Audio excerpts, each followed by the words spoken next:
संग खेले ऐसी लीला यानी ये रास लीला। प्रभु कौन है? वो बालक हैं और जल से भरे हुए पात्र कि जिसमें बालक को अपना ही प्रतिबिंब दिखाई दे रहा है, वो कौन है? क्योंकि गोपियां और कोई नहीं, प्रभु के ही अंशरूप जीव हैं और उन्होंने जो लीला करी वो रास लीला। तो किसी ने सूरदास जी से पूछा, देखो सबका दृष्टिकोण अलग अलग है। किसी ने सूरदास जी से पूछा कि प्रभु आपके मन में रास यानी क्या, रास है क्या? सूरदास जी कहते हैं, मुझे तो ऐसा लगता है कि उन गोपियों ने जब यमुना जी के पास जाके कात्यायनी देवी का पूजन किया था ना, और मांगा था क्या कि प्रभु हमको पति के रूप में मिले, प्रभु से हमारा विवाह हो, तो सूरदास जी कहते हैं मुझे तो ऐसा लगता है कि यह रासलीला और कुछ नहीं पर गोपियों के मनोरथ पूरे करने के लिए प्रभु ने गोपियों के संग किया हुआ गांधर्व विवाह है।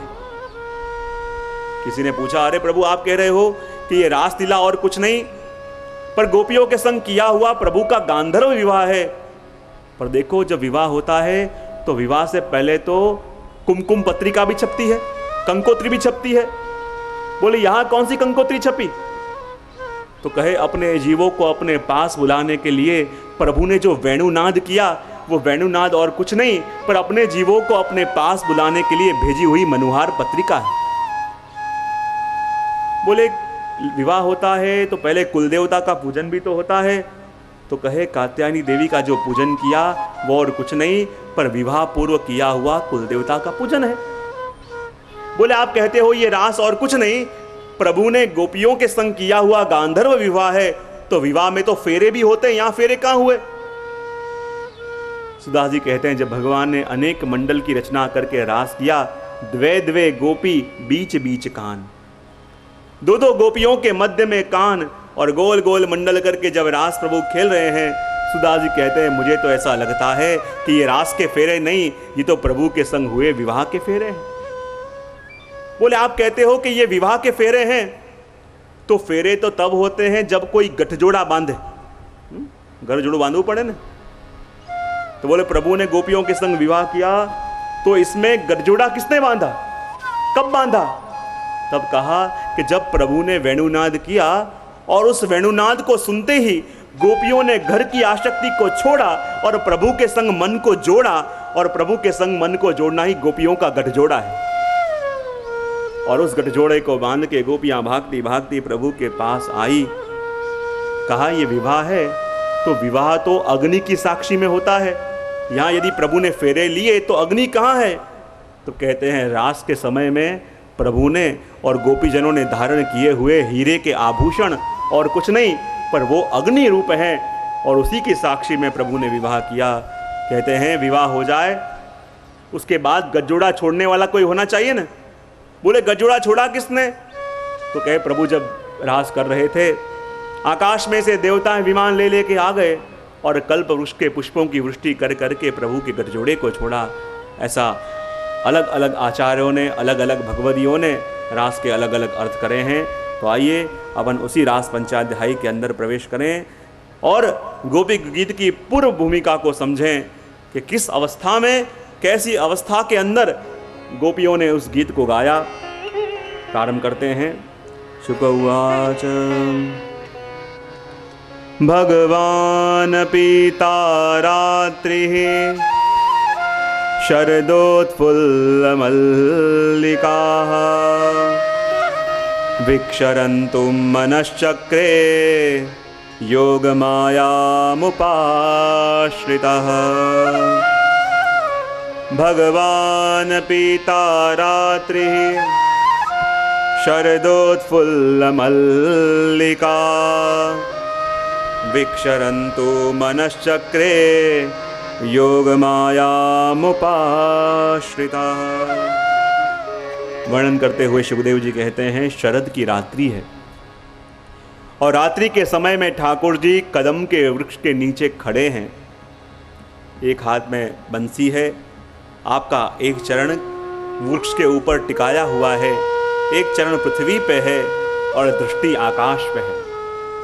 भगवान पीता रात्रि शरदोत्फुल्ल मल्लिका विक्षरन्तु मनश्चक्रे योग मायामुपाश्रिता। प्रभु विचार कर रहे हैं, शरद की रात्रि है, ऐसा सुंदर वातावरण है और वो समय आ गया है कि जिस फल की प्राप्ति के लिए गोपियों ने युगों से तपस्या करी, वो फल का दान उन्हें देना चाहिए।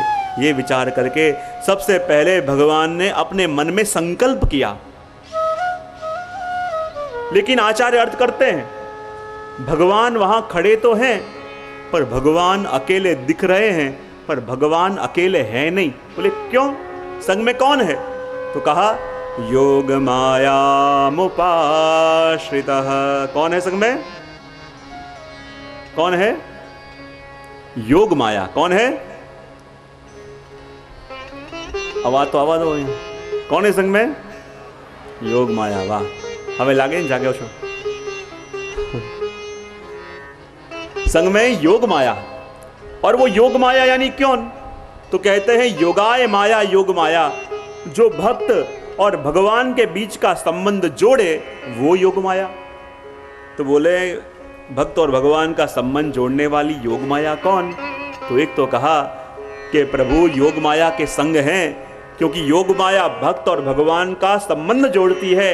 यानी योग माया और कोई नहीं, पर प्रभु ने अपने हस्त में धारण करी हुई बंसी ही योग माया है।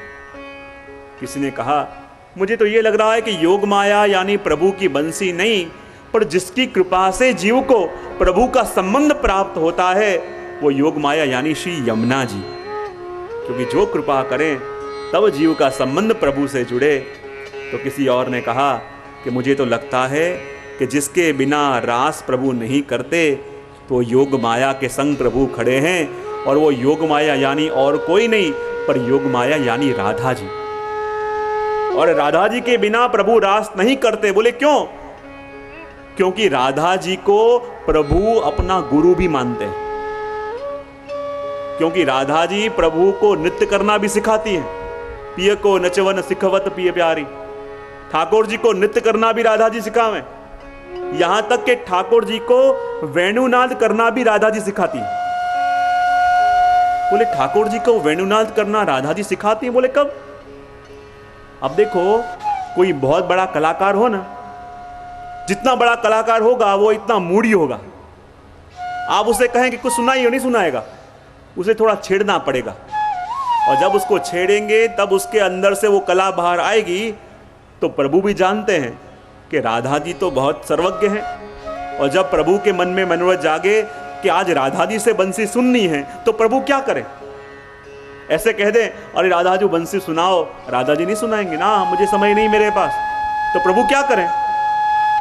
मुझे पता है, हमारे एक वैष्णव किसी काम से कहीं बाहर गांव जा रहे थे ट्रेन में, संगीत के बड़े शौकीन थे, और जिस डब्बे में जिस सीट पे बैठे थे उसकी सामने की सीट में ही भारत के बड़े प्रसिद्ध गायक सामने आके बैठे। और उसको बड़ा संगीत का शौक, और सामने इतने बड़े भारत के गायक और 12 घंटा संग में बैठना है। विचार किया अरे संगीत की इच्छा तो बहुत है सुनने की, पर ऐसे कहूँगा तो सुनाएंगे नहीं, कलाकार है, मूडी है, अब सुने बिना रहना भी नहीं है, तो ऐसा क्या करूँ कि ये कुछ सुनावें। उनके मन में इच्छा थी सारंग राग सुनने की। तो क्या किया, उन बड़े कलाकार तो कह नहीं सकते, पर उसके पास छोटा सा हारमोनियम पड़ा था, वो हारमोनियम नीचे से निकाला और सारंग राग बजावें, और जान करके एक स्वर चुक जावें, फिर बजावे जान करके स्वर चुक जावे, फिर बजावे जान करके स्वर चुक जाए। और जहाँ 3 बार चुके उसको बड़ा गुस्सा आ गया, अरे पागल क्या करता है, ला हारमोनियम